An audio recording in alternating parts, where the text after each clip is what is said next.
Porque Bruno Rodríguez miente sobre el impacto del embargo en Cuba. ¿Cómo están, amigos? Bienvenidos a Noticias Importantes. Esperamos sus opiniones en los comentarios. Comenzamos. Si los ciudadanos cubanos pudieran contabilizar las oportunidades de progreso perdida durante los últimos 50 años a causa de la planificación centralizada y el absoluto control estatal, las cifras podrían superar los supuestos gastos generados por el embargo de Estados Unidos. Las afectaciones del embargo estadounidense son para el gobierno y no para el pueblo cubano. El totalitarismo impide la autonomía ciudadana y la criminaliza en toda su legislación nacional. Prohíbe la autonomía económica, social, cultural, jurídica y política para que cada sanción al gobierno cubano se convierta en una nueva justificación a su incompetencia y represión. Los ciudadanos cubanos somos apéndices de la dictadura desde 1968, cuando se eliminaron los últimos vestigios de la propiedad privada en Cuba. Pero ya desde el 7 de febrero de 1959, el gobierno cubano había eliminado todas las garantías alcanzadas con la Constitución de 1940, garantías que siguen suspendidas hasta hoy. Los pocos derechos y garantías que aparecen en la Constitución de 2019 continúan siendo violados por las autoridades, como lo denuncian los ciudadanos en redes sociales y en la prensa independiente cubana. Es conocido internacionalmente que el sistema económico cubano de planificación centralizada estatal ha impedido el desarrollo y el crecimiento económico en los últimos 63 años. Lo que representa la economía cubana hoy no es más que el resultado de prohibir la propiedad privada, la producción y el comercio libre al margen del Estado para convertir a todos los emprendedores cubanos en apéndices del sistema. Es el bloqueo interno del gobierno contra los emprendedores y los ciudadanos lo que impide la seguridad alimentaria, pero también el desarrollo de todas las ramas de la economía. El 51% de la tierra fértil en Cuba no se cultiva y el gobierno importa el 80% de los alimentos. Desde hace 30 años, Cuba presenta una crisis alimentaria. La ley Helms-Burton codifica el embargo para el gobierno y el Estado, pero no afecta a los emprendedores libres. La respuesta del régimen ha sido encadenar la empresa privada a la empresa estatal socialista para usar a todos los residentes en Cuba como rehenes de su errática política económica. Por esa razón, las casi 2.500 MIPYMES ahora permitidas siguen maniatadas al Estado parasitario que las obliga a depender y asociarse con empresas estatales sometidas a la planificación centralizada y a las prohibiciones de exportar e importar al margen de él. Hasta septiembre de este año, en Cuba existían 39 empresas estatales para exportar e importar. El gobierno es un parásito que roba las posibilidades de producción y de comercio en Cuba.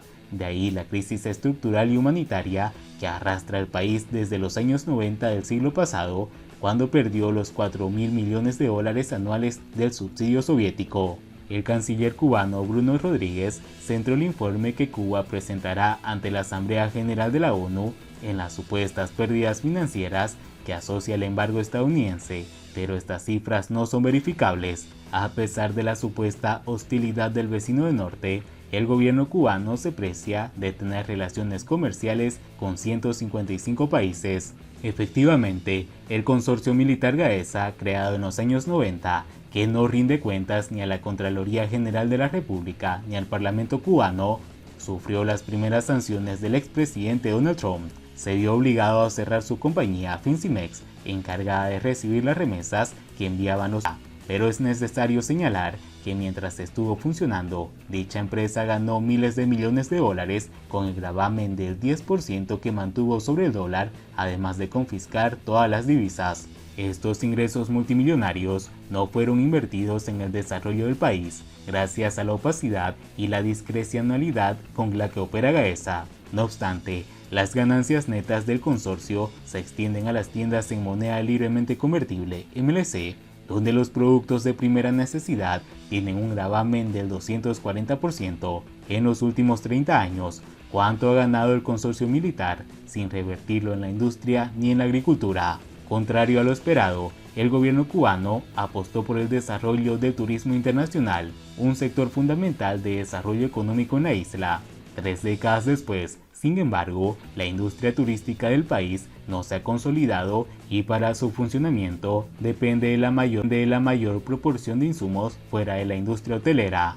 A decir de Luis Carlos Góngora, director de Relaciones Internacionales y Comercio Exterior del régimen de La Habana, otras empresas estatales y privadas serán a partir de ahora proveedoras del turismo para las múltiples soluciones en materias de alimentos, informática, reparación y mantenimiento de instalaciones, equipos y aseguramiento de uniformes, lencerías, artículos de aseo y limpieza, así como en la utilización de los servicios de lavandería, decoración, jardinería, etc. Otra fuente de ingresos para la economía estatal ha sido la exportación de servicios profesionales, especialmente médicos, a 60 países. Sin embargo, los términos de contratación, salarios y condiciones de trabajo han sido condenados por la ONU y por ONG internacionales como trabajo forzoso o esclavitud moderna. Más del 75% del salario de los médicos cubanos que cumplen misiones es confiscado por la dictadura. Pero, ¿a dónde ha ido a parar los miles de millones de dólares y euros recaudados por tal concepto? El sistema de salud de Cuba sigue colapsado, los hospitales desvencijados y sucios, sin medicinas, sin insumos médicos, sin ambulancias, como reportan los ciudadanos en las redes sociales. Las supuestas pérdidas causadas por el embargo y las denuncias del canciller cubano Bruno Rodríguez son cifras especulativas sobre lo que habría ingresado a Cuba si el régimen hubiera contado con inversiones y ventas multimillonarias a Estados Unidos, además de acceso a créditos blandos, condiciones ideales de comercio que no ha logrado el gobierno cubano con ningún país occidental. La cuantiosa deuda externa con el Club de París y otros países confirman la ausencia de producción y la poca exportación que puede permitirse Cuba debido a su sistema económico obsoleto y fallido. Si los ciudadanos cubanos pudieran contabilizar las oportunidades de progreso perdidas durante los últimos 50 años por causa de la planificación centralizada y el absoluto control estatal, las cifras podrían ser superiores a las transadas por el canciller cubano Bruno Rodríguez en su presentación del informe sobre el impacto del embargo estadounidense. El reciente informe del Observatorio Cubano de los Derechos Humanos, OCDH, lo corrobora. Más del 2% de los cubanos viven por debajo del umbral de la pobreza. Siguiendo con las noticias, el régimen hunde lancha al norte de Artemisa, mueren 5 personas. La dictadura cubana, en su versión de los hechos, culpó al gobierno de los Estados Unidos del siniestro por su supuesta política hostil que estimula las salidas ilegales. Las tropas de guardafronteras del régimen cubano hundieron una lancha que transportaba cubanos hacia los Estados Unidos. Como consecuencia de ello, han muerto hasta el momento 5 personas, un hombre, 3 mujeres y una niña de 2 años. El periodista Mario Pentón, que conversó con familiares de los fallecidos y las personas cercanas a los sobrevivientes, informó que la lancha de los migrantes cubanos en algún momento hizo resistencia a los guardafronteras que arremetieron contra ellos. Las personas en Bahía Honda, provincia de Artemisa, de donde procedían los fallecidos, están en shock, agregó el reportero. La dictadura cubana, al dar su versión del siniestro, culpó al gobierno de Estados Unidos. Un nuevo suceso con un desenlace fatal ocurre como consecuencia de la política hostil y cruel del gobierno de Estados Unidos contra Cuba, que tolera y estimula las salidas ilegales desde Cuba al permitir la permanencia en su territorio de los migrantes irregulares, dice la nota oficial. El Ministerio del Interior, MININT, también indica una lancha rápida procedente de Estados Unidos que violó el mar territorial de Cuba en una operación, se hundió en el norte de Bahía Honda, Artemisa, al colisionar con una unidad de la superficie de tropas guardafronteras durante su identificación. Y bien amigos, así vamos terminando las noticias importantes del día de hoy.